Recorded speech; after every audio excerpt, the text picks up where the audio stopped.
Okay, next, ang gagawin natin is mag-delete tayo ng data sa ating database. Okay, so check natin yung ating ginawa last time or na-upload ko kahapon. I-run ko lang tong add record natin. Okay, so may makikita kayo dyan sa baba na ganyan yung kanyang error. Okay, so hindi link failure. Okay, so gagawin natin, pag may failure na ganyan, baka hindi lang natin na-run yung ating sump. Okay, check natin yung sump natin. Okay, so kailangan natin i-start yung Apache at yung ating MySQL. Kumisan, pag unang start nyo, hindi siya nag-start basta-basta. Kumbaga nag-automatic nag-stop siya. Nag-red yung ganito, yung may red na nakasulat dyan. Gawin nyo, i-try nyo uling i-start siguro mga 3 attempt or 2. Pag minsan naman gumagana naman yan. Pero pag hindi, try nyo gawin yung doon sa video ko sa add record, andun yung pwedeng mag-configure ng port. Okay, so naka-start na siya and then i-run lang natin. Okay, so running na siya. So na-view na yung mga file. Okay, so try natin mag-add. 1, 2, 3, 4, 5. Yan. Pag-save natin. Okay, so nag-save naman yung ating data. Okay, gagawin natin, add tayo ng button. Yan, drag lang natin dito. Tapos, change lang natin yung kanyang text to delete. Ayan. And then, gawin natin yung variable natin. Wait lang, may nakaran kasi. Gawin natin btn, delete. Yan, tapos, okay lang natin siya. Okay, next na gagawin natin, double tap lang natin itong delete nito. Okay, so wala siyang code pa. Okay, delete lang natin. Tapos, gawin natin int selected row index. Yan. Is equal to pangalan ng ating table. So, change natin yan. Yan yun. So, gawin natin, tawagin na natin ctbl user view. Yun yung table natin. Tapos, get, hanapin natin si selected row. Ayan. So, kung yan nakalagay, if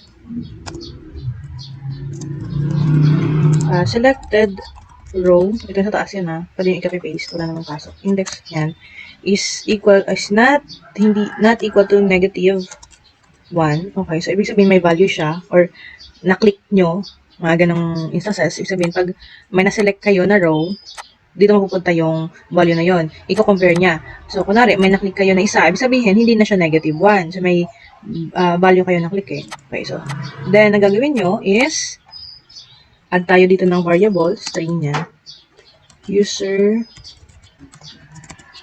ID selected, yun ang ilagay natin. Okay, so, gagawin niya, tawagin niya si tbl user view, ayan, tapos, get value, okay, kunin yung value ng na-select na, or selected row index. Okay, syempre, di ba may na-click na tayo na row, so ano ba yung kukunin natin? Kukunin natin yung ID niya, ayan, yung ID, ang kanyang index ay 0, kunin natin yung kanyang string. Ayan. For example, na-click nyo ay ID number 4. So, yung ID number 4 is mapupunta siya dito sa ating variable na to. Check ko lang kung nagre-record. Okay, nagre-record naman. Next is, enter lang natin.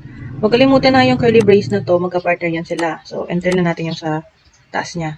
Tapos, gawin natin, if yun yung condition, sa loob uli nito, int option is equal to j option pane. Ayan. Tapos that, di ba yung kadalasan ginagamit natin show message. So dito, show confirm dialog.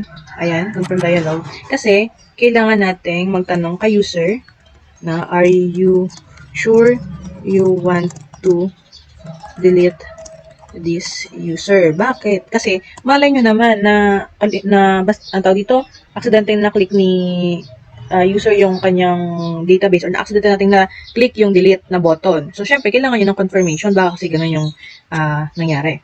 Okay, so, are you sure you want to delete? Baka lang, alam mo yun, napasma lang tayo at na-click lang natin. So, lagyan natin ng title na confirm delete. Okay. Title lang siya. Then, quit. Okay, hindi siya makita.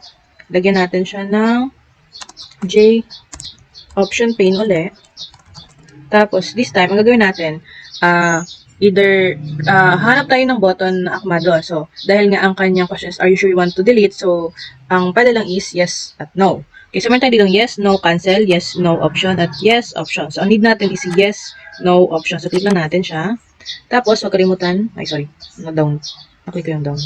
No, na sa keyboard. Okay, so, huwag kalimutan yung semicolon. Yan. Okay, so, enter lang.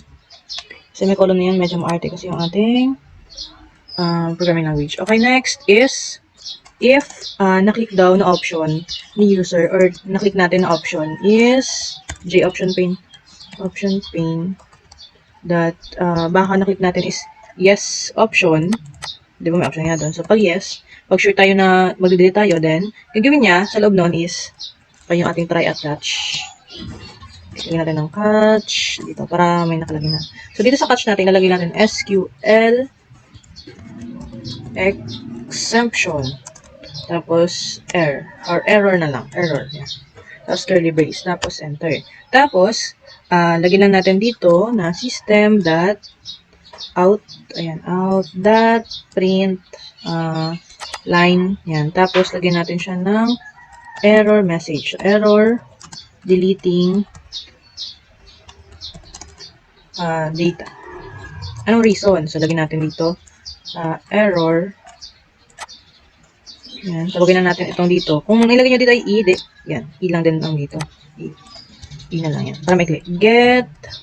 Pero gusto nyo ng error ha, okay na din naman. Okay, so nagkaroon tayo ng problem dito. Gawa ng, nagkaroon siya ng red dito sa may SQL exemption. Sabi daw, may class daw siyang hinahanap. Hindi daw niya malocate.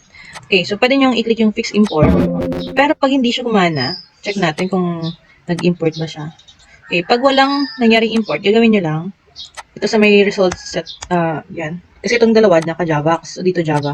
Gawin natin. Copy lang natin itong, sorry. Yan, copy lang natin. Paste. Tapos, hanapin yung dot. Erase lang natin para medyo, yun. Para natin mag-type yan. Tapos, dot. Tapos, SQL exemption. Ito. Click lang natin. Tapos, semicolon. Ayan. Kung okay na, arrow down lang natin. Hanapin, or click lang na lang natin si delete para mas mabilis. Ayan. Okay. So, ano bang nangyari? Bakit hindi siya ayan. So, error. Meron. Okay, meron na tayong response. Gumagana na siya kasi wala nang error yung sa una. Then, get message. Ayan. Get message. Okay, so bakit may red pa din to dito? May semicolon na din naman nakalagay. So, nakalagay kulang. Baka meron siya tinutuko itong dito. Kasi ito is string, tapos ito is variable. So, ito ng plus para mag-concatenate sila. Okay. So, ano nangyari dito sa aking SQL exemption never throw. Okay. So, later na natin siyang i-debug. Okay, diretso lang tayo. SQL exemption. Tama naman yung nilagay natin sa taas. Exemption. Okay. So, later na lang siguro. Check natin. Nasa try kasi natin wala pa na nalagay. So, lagyan string. Ayun. String. Delete. And then, lagyan natin ng SQL or delete user. Pwede naman. Delete SQL user. Yan. Pwede ganyan. Yan, may clean na lang. Haba. Okay, so delete daw tayo ng data. So, lagyan natin delete from. Tapos pangalan ng table natin. So, pangalan table, TBL user. I-counter check nyo pag medyo may trust issues kayo. Yan. Check nyo lang dito. Okay, pag in case pala nagkaroon siya ng broken line. Itong dito. Ang gagawin nyo lang, i-connect nyo lang. Yan. Tapos, kung wala naman siyang password, wala kasi net, okay nyo lang. Okay. So, nagkaroon ako ng error. Okay. Ano kayang dahilan?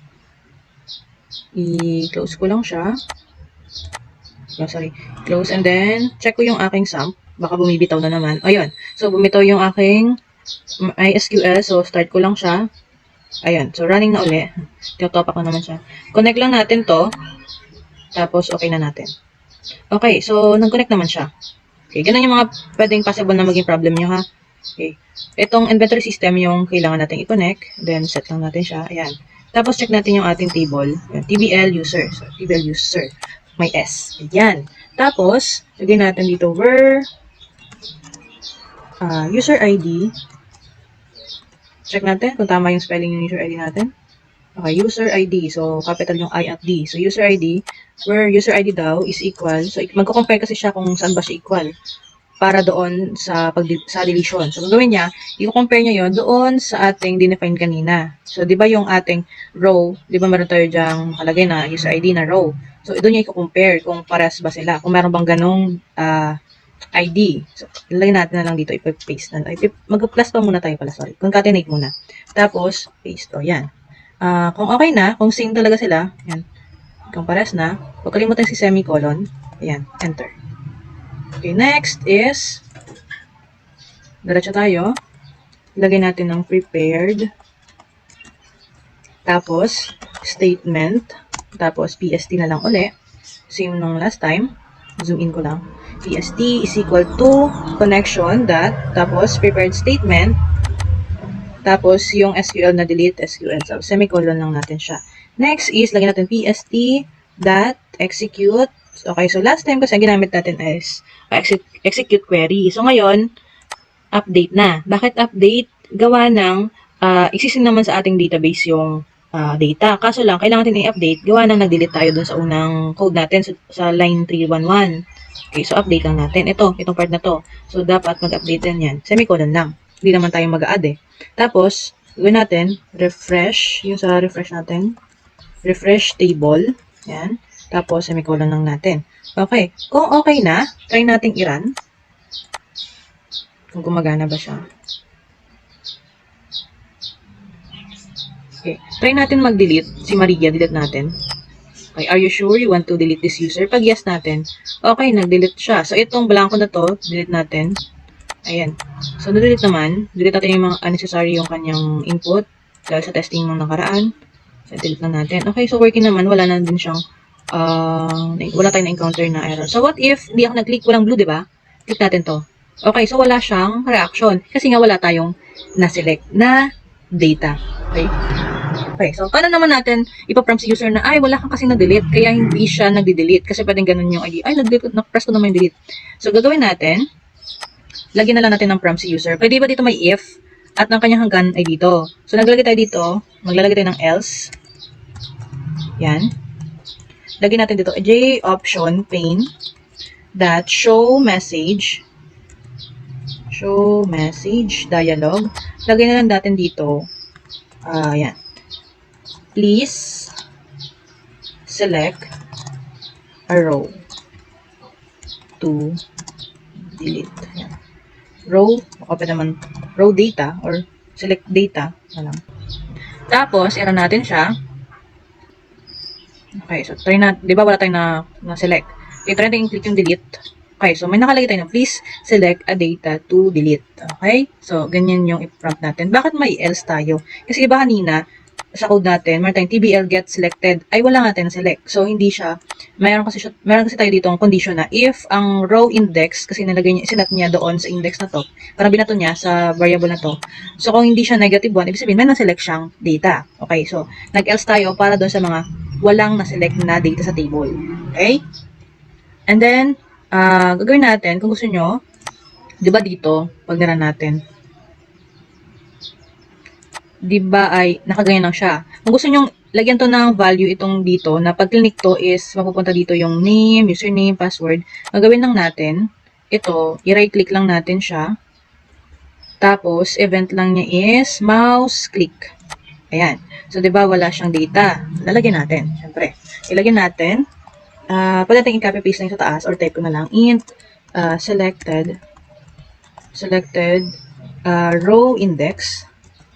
Ayan. So, galing din siya sa TBL user view dot. Tapos, get selected. Same na nung sa delete na code. Tapos, get selected row. So, yun. Get selected. Yan. Selected row. Semicolon. Tapos, lagyan natin if. Copy ko na nga lang yung sa taas. Yan. Okay. Copy ko lang. Yan. Tapos, huwag kalimutan si curly brace. Ayan. If na-select, okay, mali yung label ito. Error sa S. Okay, next is, gagawin niya, yung ating txt name daw, is magsiset siya ng text. Okay, ang siset yung text is nanggaling kay TBL user view. Ayan, that. Tapos, syempre, ay sorry. Di ba meron tayong integer na selected row. So, yun din yung gagamitin natin dito. So, gagawin natin that get value. Yan. Kunin doon yung value ng selected row index. Yan. Paste ko lang dito. Yan. Tapos, ang kanyang index number is 1. Tapos, syempre, convert natin siya sa string para readable naman ni user. Or readable natin. Pag, yan, hindi siya naka-number. Paste lang natin. Okay, so, tapos, di ba yung pangalawa is meron tayong username. So, lagay tayong username. Yan. Tapos, yung pangatlo ay password. So, password lang lagay natin. Okay, so wag kalimutan yung index dito. So, gawin natin. Di ba 1 ito? Gawin natin itong 2. Gawin natin itong 3. Yan lang. And then, i-run na natin siya. Okay. So, bali dito, pag may clinic tayo, ayun. So, automatic siyang mapupunta doon sa taas. So, pag clinic ko itong si Ana, 1, 2, 3, 4, yan. Administrator, Peter, yan. And then, at least, hindi lang basta nag-blue dito, nakikita natin kung ano yung dinidelete natin. Okay, yan. Kung anong selected na row. Pag click natin si Pedro, pag delete natin to, yan, may prompt, are you sure you want to delete? May confirm na title, then yes. Okay na? Okay, so wala lang siyang refresh, tama. So, lagyan na lang natin siya ng refresh doon sa ating, tawag dito, pag-delete. I mean, doon sa ating text box pala, sorry. So, copy na lang natin itong, di ba last time, meron tayo doon may ano tawag dito? Itong naka-empty. Gagawin na lang natin siguro is doon sa delete. After niyang ma-delete, dito sa part na to, gawin niya, pag after niya mag-refresh, gagawin niyang blanco yung user, name, at password. So, pag nira natin, okay. So, dito, for example, nalagay natin itong 9, yung si Ana. Pag dinelete natin siya, tapos yes, okay. So, dapat yon wala na siyang laman. Pag click natin to, delete natin, are you sure you want to delete? Then, ganyan. Tapos, pag naka-delete tayo, na wala tayo na-press, same pa din. Okay? So, yun na. Para sa delete na button.